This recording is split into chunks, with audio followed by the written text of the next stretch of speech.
Bien, bonjour à tous, bienvenue sur ce webinaire par l'UFE que je remercie au passage, organisé en collaboration avec la société Monetivia, leader de la nue propriété dans l'ancien, et dont je fais moi-même partie. Je m'appelle Samy Delagrange et j'accompagne et je conseille les investisseurs en nue propriété dans l'ancien au sein de Monetivia.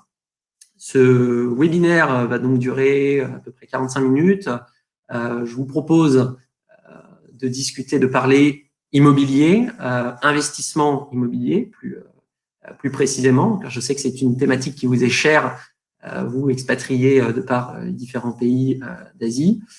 Voilà, donc je vous propose de procéder en deux parties. Une première partie durant laquelle je vais vous présenter une solution d'investissement en immobilier, en nue propriété dans l'immobilier, et une seconde partie pendant laquelle vous pourrez répondre, enfin me poser plutôt, et c'est moi qui répondrai, des questions sur cette solution d'investissement. Voilà.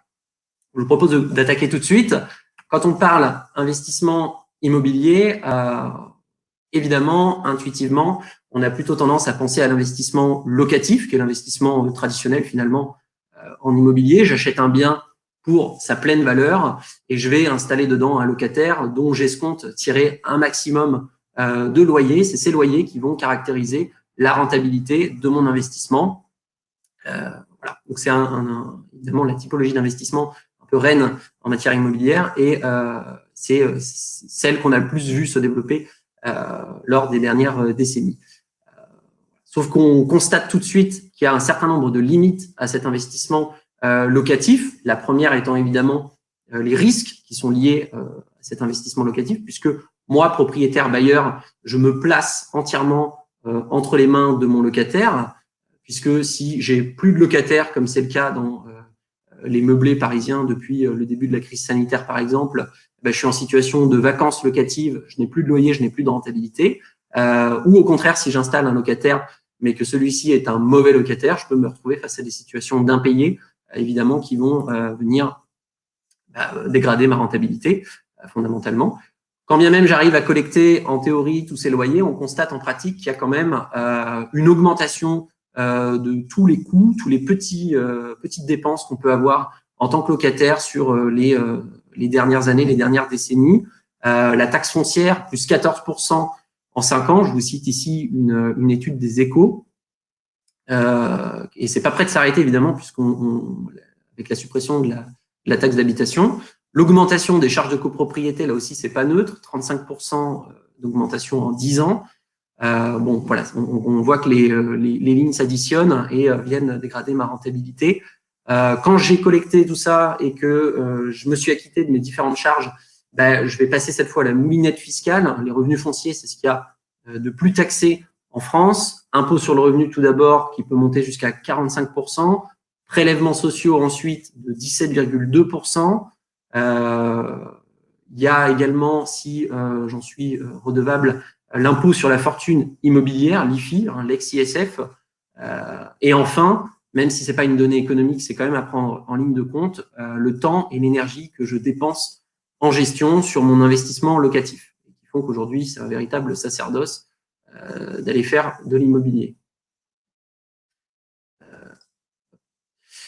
Petit focus sur la fiscalité en tant que non-résident.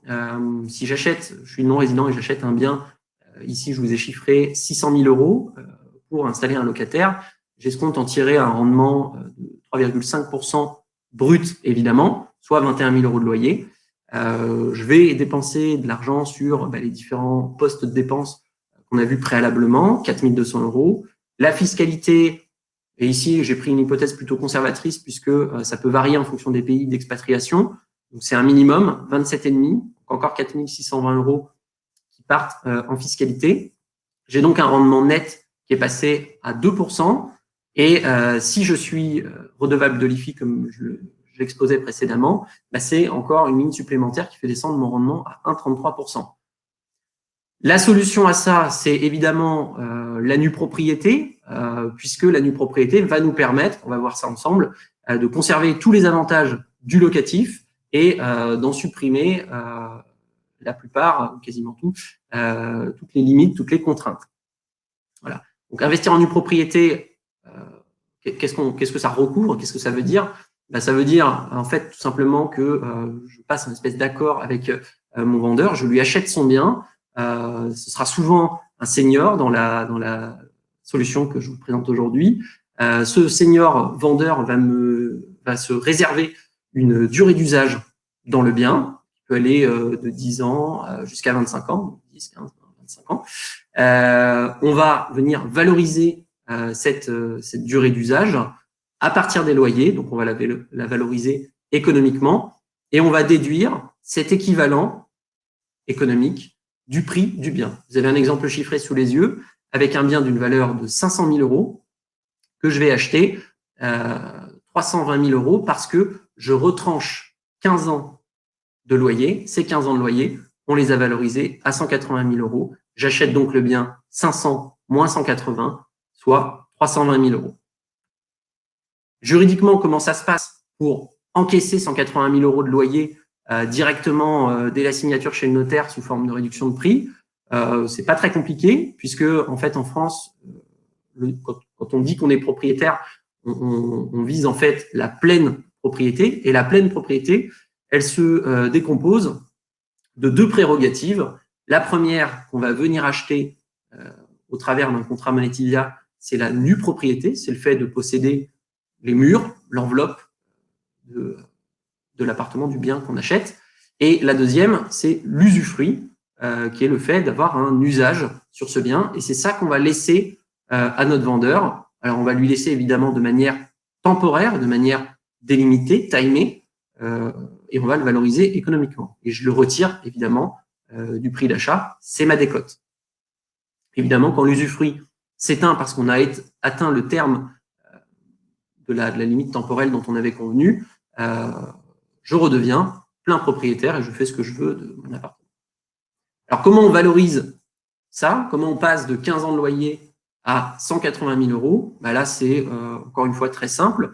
C'est une simple méthodologie économique. On va partir des loyers, comme on l'indiquait. On va fixer cette valeur de marché. Le but, c'est de prendre un loyer qui soit réel, qui soit crédible. Je vais l'indexer, ça signifie que année par année, je vais en augmenter la valeur pour vous faire capter l'inflation qu'il y aurait eu sur ce loyer pendant 15 ans si vous l'aviez détenu en pleine propriété.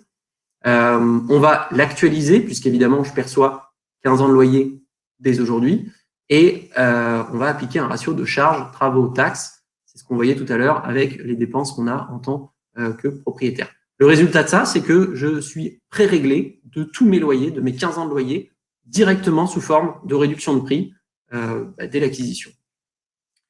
Puisqu'on a dit qu'on avait un senior en face de nous qui nous vendait l'appartement et qu'on a un usufruit temporaire, 15 ans dans mon exemple, il y a deux scénarios qui peuvent assez spontanément s'offrir à moi. Le premier, c'est qu'évidemment, mon senior décède de manière prématurée par rapport aux 15 ans qu'on avait fixés. Et la première conséquence de ça, c'est qu'évidemment, l'usufruit s'éteint et je redeviens plein propriétaire de mon appartement, du bien que j'ai acheté. Donc, je récupère le bien plus tôt. Vous avez par exemple une frise sous les yeux avec notre démembrement temporaire de 15 ans et une récupération prématurée qui surviendrait en année 10. Donc, je suis face, deuxième conséquence, à un trop perçu de 5 ans de loyer. Le principe de cette solution, c'est que les 5 ans de loyer, je ne vais pas les rembourser, pas totalement. Je vais en conserver un tiers et je vais partager ça avec les héritiers. Donc, je conserve un tiers des loyers qui restaient à courir et que le senior n'a pas eu le temps de consommer. Le deuxième scénario, c'est un scénario dans lequel mon senior vit plus longtemps que ce qui était convenu, que les 15 ans qu'on avait convenu, donc on ne va pas lui en vouloir. Il va pouvoir en quelque sorte prolonger son bail dans l'appartement et à partir de là, c'est Allianz, notre partenaire historique, qui vient nous fournir une assurance contre ce scénario et de non-récupération finalement, et qui va venir nous verser à date un revenu de manière mensuelle, et ce, jusqu'à ce que l'appartement soit libéré. De cette manière, j'ai une rentabilité, un TRI, un taux de rendement interne sur mon opération qui est totalement protégé et qui ne peut pas descendre. En synthèse, en résumant, un contrat Monetivia, c'est quoi? C'est un démembrement temporaire couvert par une assurance. On a donc comme impact au niveau de notre rentabilité un scénario 1 de récupération anticipée où ma rentabilité augmente puisque j'ai patienté 10 ans dans mon exemple plutôt que les 15 dont on avait convenu. Et je vais conserver un tiers des loyers, donc des 5 ans qui restaient à courir. Donc, je patiente 10 et j'encaisse quasiment 12. Le deuxième scénario, c'est un scénario par l'assurance, de débouclage de l'opération par l'assurance, où ma rentabilité ne peut pas descendre. Soit je fais une très bonne opération, soit je fais une opération avec une rentabilité qui est protégée. Ce qui fait évidemment de la nue propriété un couple rendement-risque des plus optimaux. Ça ne va jamais ensemble normalement. Hein. Soit vous avez de la sécurité, vous n'avez pas de performance, soit vous avez de la performance, mais vous n'avez pas de sécurité. On y reviendra tout à l'heure. Comment ça se fait que j'ai autant d'avantages finalement dans la nue propriété? Le premier élément, c'est évidemment que j'ai sécurisé toute ma performance. J'ai pris tous mes loyers dès l'acquisition du bien. Donc, je n'ai plus l'aléa du locatif qu'on avait tout à l'heure avec un risque de vacances ou avec un risque d'impayé.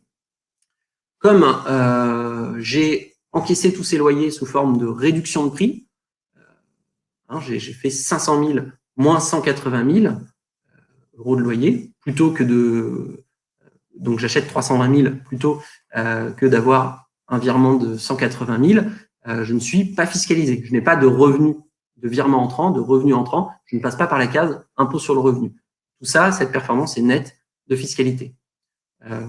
Autre effet intéressant sur cette décote, c'est le traitement de la plus-value que je vais réaliser quand je récupérerai la pleine propriété de mon bien et que je le revendrai.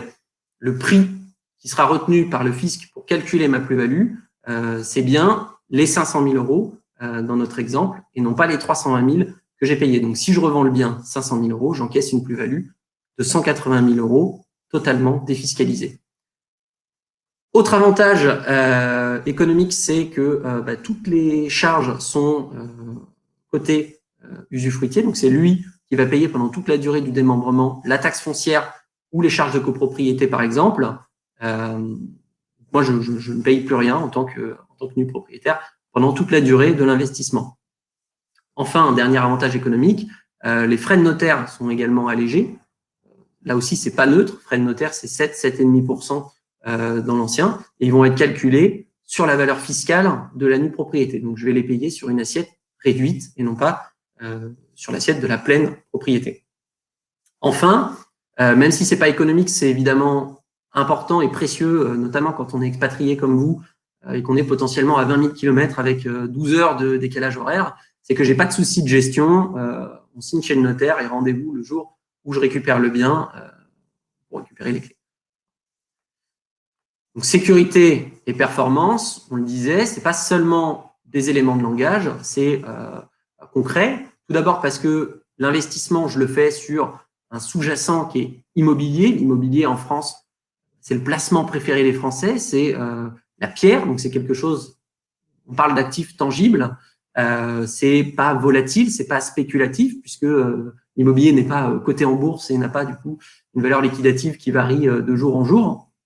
On est plutôt sur une classe d'actifs très défensive, très résiliente, et d'autant plus qu'on s'attache à vous sélectionner des opportunités qui sont les plus résilientes possibles, avec une vraie valeur patrimoniale. Donc, actifs tangibles que j'achète en plus avec des cotes. Donc, quand je paye mon actif, par exemple, vous l'avez devant vous, investissement initial, 60% de la valeur de marché de mon actif.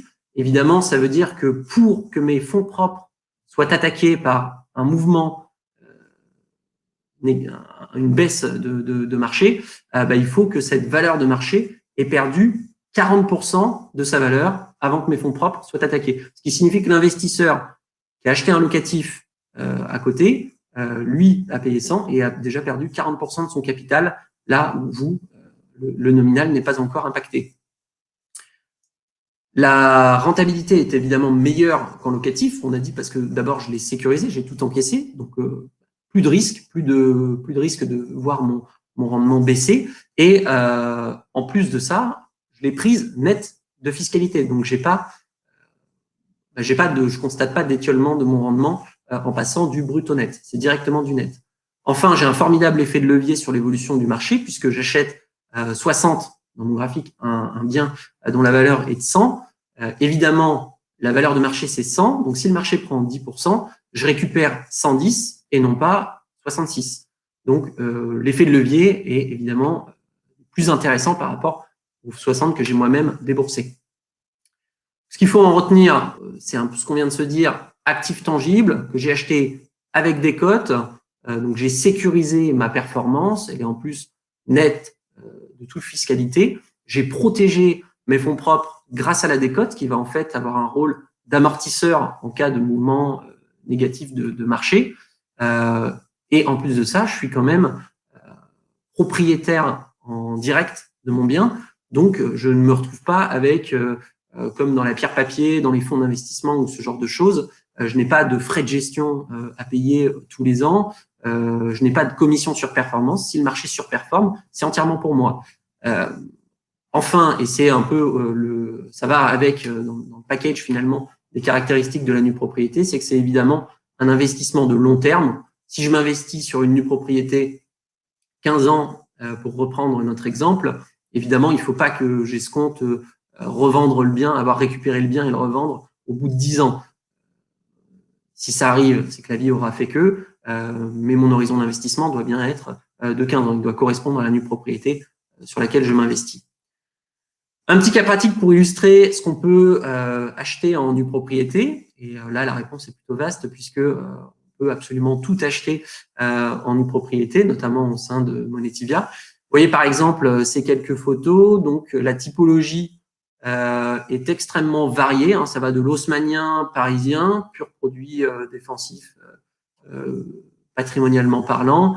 La villa, piscine et les pieds dans l'eau à Saint-Tropez, évidemment, et même, pourquoi pas, les appartements un peu plus seconde moitié du XXe siècle en couronne parisienne qui vont bénéficier du Grand Paris et donc de la revalorisation qui va avec. Je peux tout à fait avoir une stratégie d'investissement qui ressemble à ça. Un exemple chiffré avec une opération qu'on a récemment dénouée au sein de Monetivia. Paris 5e, on est boulevard Saint-Michel, bel appartement, 108 mètres carrés, pur produit haussmannien, un usufruit de 22 ans. Donc, mon vendeur s'aménage une période de 22 ans dans le bien et une décote, du coup, qui correspond à l'équivalent de ces 22 ans de 47%. Dans le carré bleu, en haut, vous voyez les différentes hypothèses économiques qui ont été prises pour convertir ces 22 ans de loyer en 47% de décote. Vous voyez, par exemple, sur le deuxième graphique, l'indexation, donc l'augmentation du loyer. Vous voyez pas d'ailleurs, peut-être, parce que c'est quand même assez écrit relativement petit.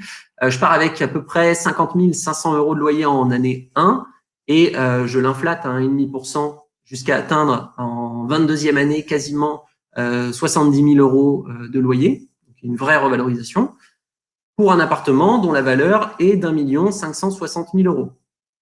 Usufruit de 22 ans, donc j'additionne toutes ces années de loyer, ces 22 ans de loyer, je les actualise, je retire mon ratio de charge, ça me donne 783 000 € de loyer que je vais encaisser dès l'acquisition.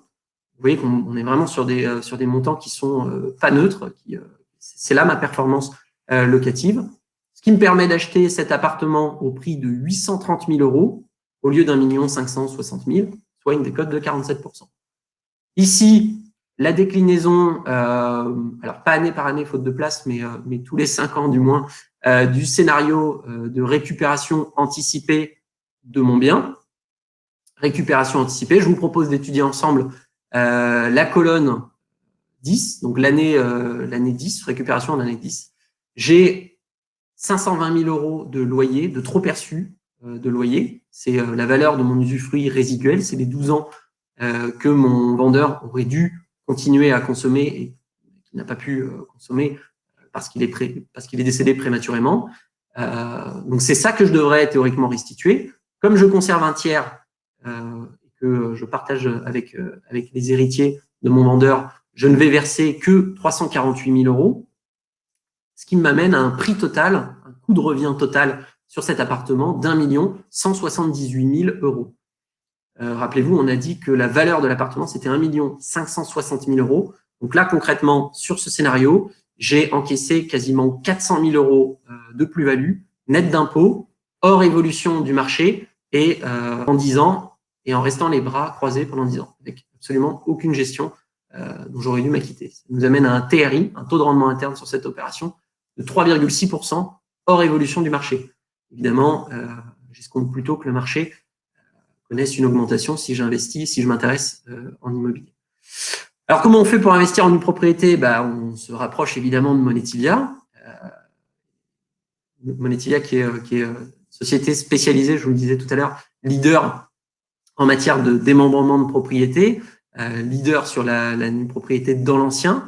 On a à ce titre une expertise en conseil, en investissement immobilier et en ingénierie patrimoniale. C'est pour ça qu'on a été sélectionné par Allianz pour monter le contrat Monetilia, qui est le produit que je vous détaille ici, mais qui n'est pas le seul qu'on peut vous proposer, puisqu'on peut faire tout un tas, en réalité, tout un panel de typologies de démembrement différentes. Ça peut être des usufruits, des nues propriétés réellement temporaires, vraiment fixes, où je suis sûr de récupérer à date. Ça peut être un usufruit viager que je vais laisser à mon vendeur. Donc, je lui dis, tu peux garder ton usufruit à vie et je récupérerai à ton décès. C'est tout à fait possible. Voilà. Pourquoi investir en nue propriété sur le fond, finalement, à quel besoin je viens répondre quand j'investis en nue propriété? La première des choses, c'est que je vise à me constituer un patrimoine, développer mon patrimoine ou à me constituer, à préparer ma retraite en constituant un complément de revenu, par exemple, soit parce que j'ai récupéré le bien, je l'ai revendu, j'ai eu un gain en capital, net d'impôt encore une fois, soit parce que j'ai mis le bien en location et j'ai du coup un complément de revenu, soit parce que j'ai pris date grâce à l'assurance pour un complément de revenu qui tombera à terme. Je sais que à date, j'ai au moins l'assurance si je n'ai pas récupéré le bien. Ça peut également être très utile, la nue propriété, en matière d'optimisation de sa transmission. Même raisonnement que pour les frais de notaire allégés tout à l'heure, puisque je présente une assiette fiscale réduite au notaire, que ce soit pour l'achat ou pour la donation, évidemment, je paye des droits sur une assiette fiscale réduite. Un outil très utile en matière d'optimisation de transmission. Enfin, et un petit bémol quand même là-dessus, c'est pour l'usage futur. Je peux acheter aujourd'hui la villa à Saint-Tropez, encore une fois, les pieds dans l'eau avec piscine, pour y passer une retraite dorée, évidemment. Voilà, bémol parce qu'il faut quand même que ça reste de l'ordre de la résidence secondaire et non pas de la résidence principale, tout simplement parce que 15 ans, ça fait un peu loin comme horizon pour se projeter en tant que logement principal. Un mot pour ceux qui connaissaient déjà la nue propriété au travers du neuf, qui est un marché qui date du début des années 2000. C'est un marché de promoteurs immobiliers qui construisent des immeubles entiers en bloc qui vont donner l'usufruit à un bailleur social. Donc, le logement est exploité en logement social. Là où dans l'ancien, on a plutôt tendance, puisqu'on vient acheter l'appartement de monsieur et madame tout le monde, qu'ils y vivent généralement depuis longtemps et que quand même ils signent un bail pour 15 ans. On escompte d'eux qu'ils attendent, qu'ils aiment leur logement et que puisqu'ils ont envie de s'y maintenir, qu'ils y attachent un certain entretien qu'on n'aura pas sur une addition de locataires. Enfin, une des différences qu'on a notables entre le neuf et l'ancien, c'est évidemment le prix. C'est comme quand j'achète une voiture neuve qui sort de concession, je la paye très cher, je fais quelques kilomètres avec et elle a déjà largement décoté. Bah là, c'est exactement pareil. Il y a un promoteur à rémunérer sur le neuf, tandis que dans l'ancien, on part de valeurs de marché. C'est très facile d'aller sur Le Bon Coin ou sur Se Loger pour comparer les prix et constater qu'on est bien sur une valeur de marché qui se pratique dans le quartier, aux alentours. La localisation va également être différente puisque si je me tourne vers le neuf, bah évidemment, pour faire sortir un programme immobilier, un immeuble en bloc de terre, il faut que j'ai de la place, il faut que j'ai du foncier en tant que promoteur. Boulevard Saint-Michel, évidemment, c'est pas possible, donc je vais plutôt aller me mettre en périphérie des grandes villes, donc une localisation un peu moins attractive, qu'on recherche un peu moins en tant qu'investisseur, qui peut être très bien, hein, mais qui sera moins liquide à la revente, donc un peu moins d'attrait sur le plan de l'investissement. Dans l'ancien, vous achetez là où vous voulez, donc il n'y a pas du tout ce sujet-là. Voilà. Donc on oppose un petit peu les deux. En résumé, c'est plutôt un outil de défiscalisation sur le neuf versus un outil de développement patrimonial sur l'ancien. Un mot pour ceux qui souhaiteraient, j'ai souvent la question de l'emprunt bancaire. Est-ce qu'il est possible d'emprunter pour acheter de la nue propriété? Oui, tout à fait, avec quelques conditions quand même, évidemment, sinon ce serait trop facile. La condition principale étant la garantie. En général, sur les revenus, il n'y a pas trop de sujets, mais la garantie, vous achetez une nue propriété, par définition, votre vendeur va rester dans les lieux, donc la banque ne pourra pas hypothéquer cet appartement pour se garantir. Elle ne pourra pas prendre la nue propriété que vous achetez. Donc, elle va vous demander d'avoir du patrimoine déjà constitué en France, immobilier, votre ancienne résidence principale, une résidence secondaire, un investissement locatif, peu importe, ou financier, si vous avez des placements dans cette banque, si vous avez une assurance vie, elle peut tout à fait prendre cette assurance vie en garantie. Voilà, donc il faut avoir du patrimoine en France et évidemment apporter un peu de fonds propres, puisqu'aujourd'hui les banques ne prêtent pas à 100%. Ça fait du contrat Monetivia une solution qui est évidemment particulièrement adéquate quand on a un profil comme vous d'expatrié. D'abord, dans les faits, vous représentez plus d'un quart de nos investisseurs. C'est qu'il y a quand même effectivement un levier d'intérêt à ce niveau-là et ce chiffre va croissant. Donc, il y a un vrai enthousiasme sur la nue propriété pour les expatriés aujourd'hui. Évidemment, parce qu'il n'y a aucune gestion dont on doit s'acquitter pendant la période de démembrement. Donc, comme je le disais, quand on est à 20 000 km ou à 12 heures de décalage horaire, c'est pas évident d'être appelé un dimanche soir pour changer une chaudière, tandis que là, en nue propriété, au moins, vous n'avez pas du tout cette problématique. Vous ne gérez absolument rien. Pas de flux financier, donc pas d'effet de frottement fiscal, par exemple, entre la France et votre pays d'expatriation. Il n'y aura pas d'impact à ce niveau-là. Et enfin, ça vous permet sereinement de préparer votre retour, de prendre date dans un marché. Le marché immobilier en France, en tout cas ces dernières décennies, est quand même plutôt très fortement croissant. Évidemment, si vous avez pris date il y a 10 ans ou il y a 20 ans au travers d'une nue propriété, donc en plus avec une décote, je pense qu'aujourd'hui, si on interroge les investisseurs en nue propriété, ils sont ravis de leur investissement et c'est ce à quoi ça peut servir effectivement quand on est expatrié. Voilà, donc vous avez ici, je pense, peut-être le plus important, à savoir nos coordonnées pour nous contacter si vous avez d'autres questions. Et je vous propose de répondre tout de suite au travers du chat aux différentes questions. Alors, on a une première question de Sophie. Quel type de biens proposez-vous et peut-on les visiter? Alors, comme je vous le montrais sur la diapositive avec les différentes photos, il y a évidemment à peu près toutes les typologies de biens.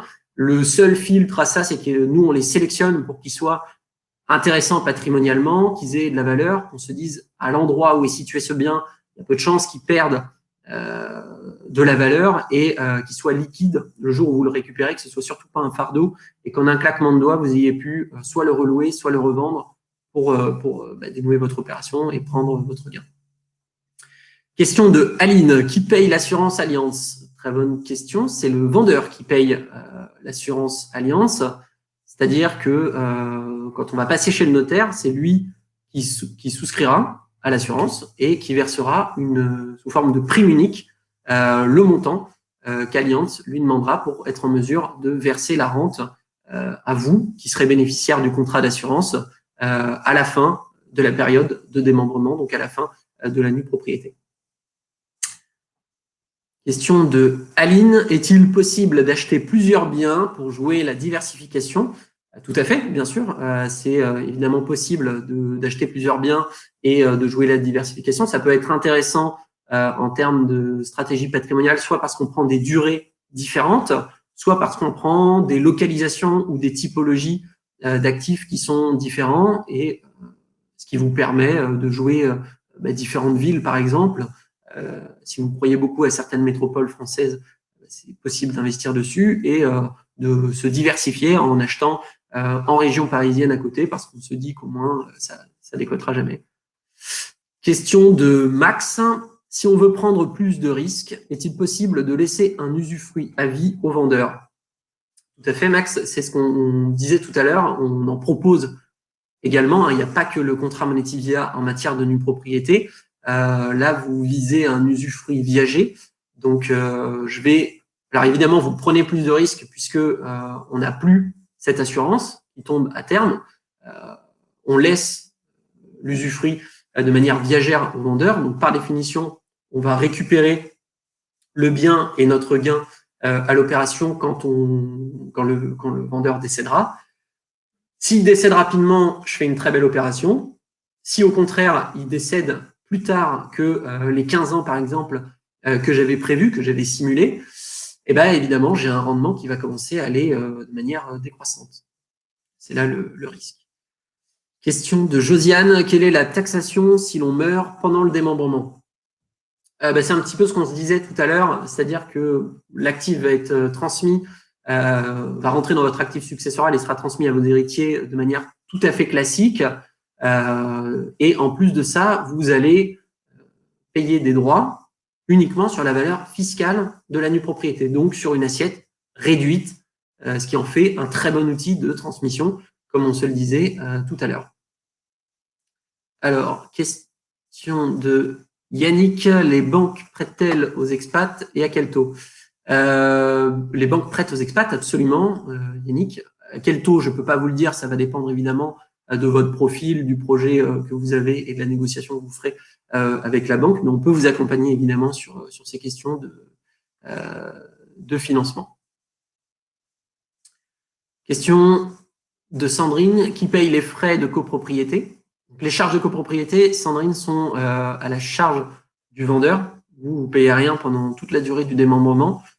Souvenez-vous, on a déjà soustrait un ratio de charges travaux taxes. Comme ça, vous n'avez plus rien à payer après pendant toute la durée du démembrement. Et vous êtes prémuni également contre la hausse continue des charges de copropriété. On disait tout à l'heure 35% en 10 ans d'augmentation. Voilà. Question de Fabien, est-ce que les garanties demandées par les banques en cas de prêt immobilier doivent être égales au montant du bien? Alors, pas forcément au montant du bien, je dirais plutôt au montant que vous allez demander en financement. Donc, si vous partez sur un financement qui fait à peu près tout le projet, donc toute la valeur du bien, oui, il faudra fournir des garanties à hauteur du montant que vous empruntez. Ouais. Question de Gilles, comment Monetivia se rémunère? C'est tout à fait traditionnellement, tout à fait classiquement, ce sont des honoraires d'intermédiation, donc de commercialisation.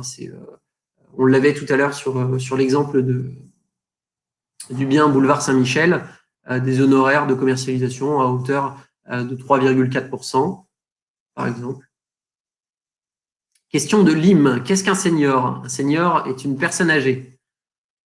Question de Florent, peut-on revendre avant la fin de l'usufruit? Oui, très bonne question, Florent. Évidemment, on peut revendre avant la fin de l'usufruit. Dans notre exemple, on a pris une nue propriété d'une durée de 15 ans. Si il se trouve qu'au bout de 5 ans, j'ai un réel besoin de liquidité, je peux revendre en suivant simplement les mêmes conditions, donc un contrat monétaire, une nue propriété sur 10 ans. Mécaniquement, j'aurais pris de la valeur puisque j'avais encaissé 15 ans de loyer sous forme de réduction de prix. Et là, je vais revendre avec 10 ans de loyer, 10 ans de nue propriété restant à courir. Donc, oui, c'est possible. Je pense que j'ai raté quelques questions.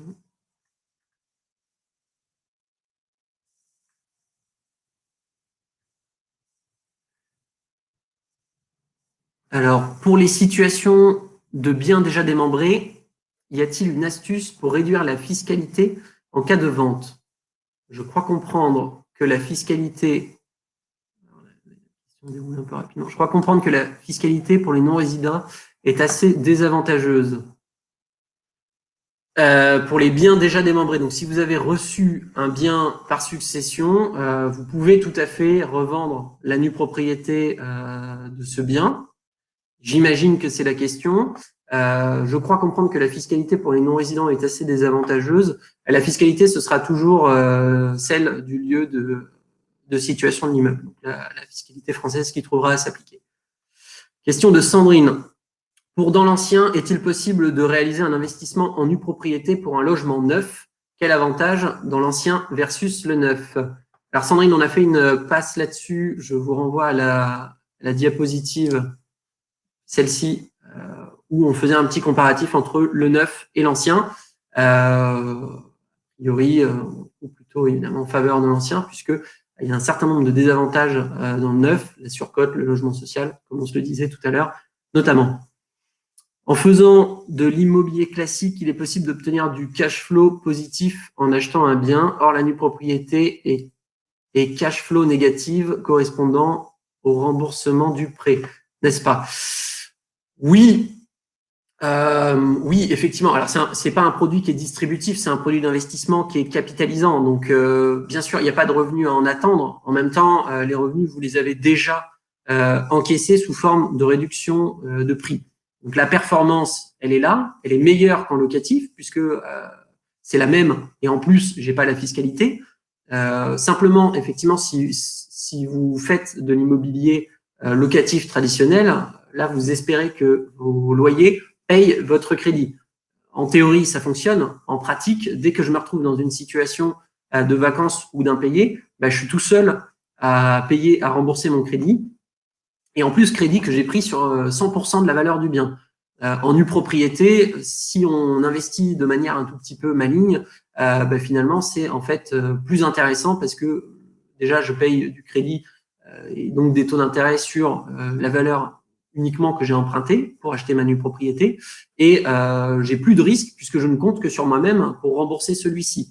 S'il y a une problématique d'endettement, de revenus, etc., mais que vous avez la garantie qui vous permet d'aller sur un financement, il existe le crédit in fine où vous rembourserez le capital en fin de course. Ça, c'est possible. Donc, dans tous les cas, vous serez moins risqué et plus performant avec de la nue propriété. Question de Mathieu, y a-t-il un marché secondaire? Proposez-vous des rachats de nue propriété? Très bonne question. En fait, c'est déjà du marché secondaire. Vous achetez un bien qui est dans l'ancien, donc qui est déjà un bien d'occasion, je dirais.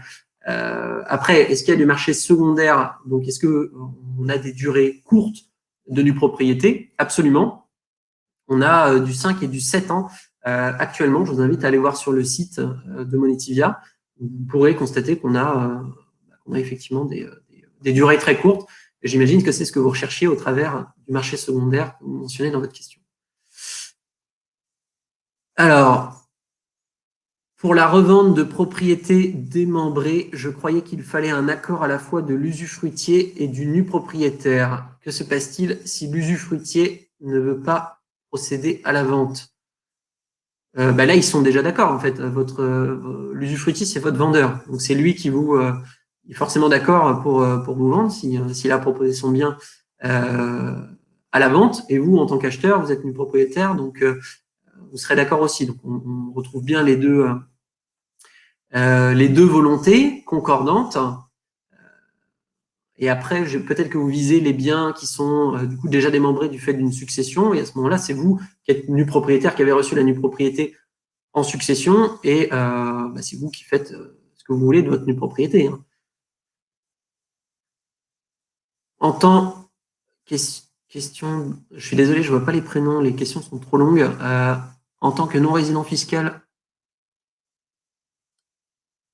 question de Fécard, en tant que non-résident fiscal hors Union européenne, comment je pourrais avoir une bonne affaire, sachant que je dispose d'une somme d'environ 200 000 euros et que je ne voulais pas recourir au crédit bancaire? Écoutez, je vois pas d'élément qui ferait que vous fassiez pas une bonne affaire du fait que vous soyez non résident fiscal hors Union européenne. c'est tout l'objet de ce webinaire. Donc, n'hésitez pas à nous contacter, on vous trouvera quelque chose avec le budget que vous avez et sans recourir au crédit bancaire. Challenge accepté. Question de Pierre. Qui et comment la valeur de l'immobilier, par qui et comment la valeur de l'immobilier est-elle évaluée? Elle est évaluée par le département immobilier de Monetivia, qui est composé d'experts, de consultants experts en immobilier, qui font ça toute la journée, donner des valorisations. Encore une fois, c'est très facile de vérifier la crédibilité, la tangibilité des évaluations, donc de la valeur vénale qu'on donne des biens, puisqu'il vous suffit d'aller sur des plateformes comme Le Bon Coin, Se Loger, PAP ou même des vitrines d'agences immobilières pour constater qu'on est bien sur une valeur de marché. Hein. Vous pouvez vraiment, vous avez accès à l'information. On est très transparent sur l'ensemble de la méthodologie qu'on a vue ensemble ici. Donc il n'y a pas de piège sur les valorisations.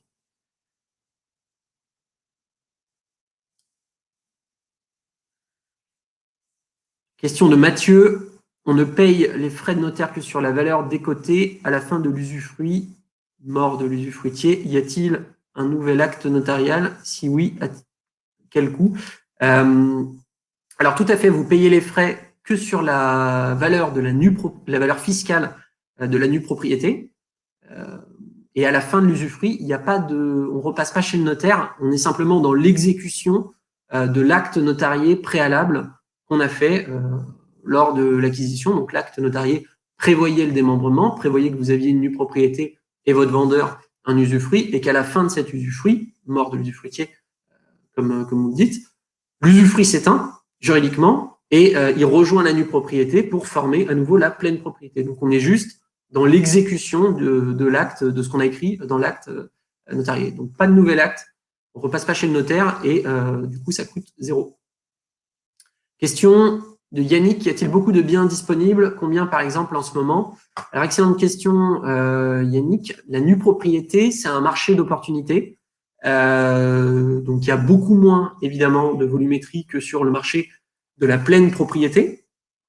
C'est un marché qui représente, au niveau national, par an, moins de 1% des transactions à l'échelle du pays. Donc, effectivement, c'est un vrai marché d'opportunités. Il faut être vif quand les opportunités sont sélectionnées et qu'elles apparaissent en stock chez Monetivia. Combien, par exemple, en ce moment, une quarantaine d'opportunités aujourd'hui en stock, en portefeuille.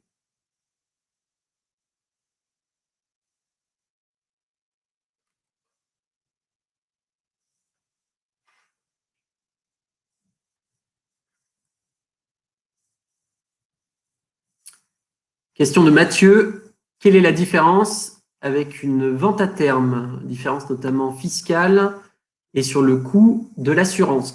Alors, ouais, tout à fait. Question très intéressante. Effectivement, la vente à terme peut aussi être une alternative. Le problème de la vente à terme, c'est que vous êtes propriétaire qu'en bout de course.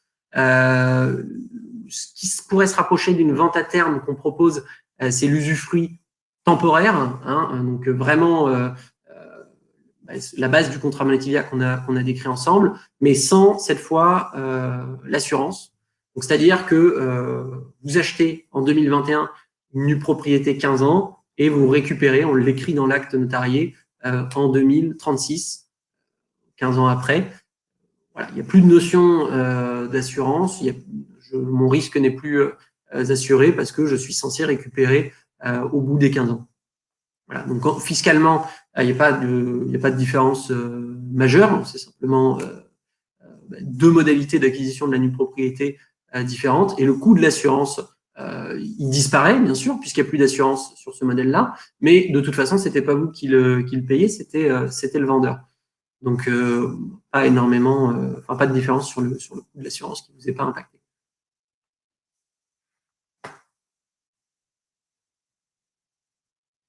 Question de Yannick, avantages et inconvénients par rapport à un viager.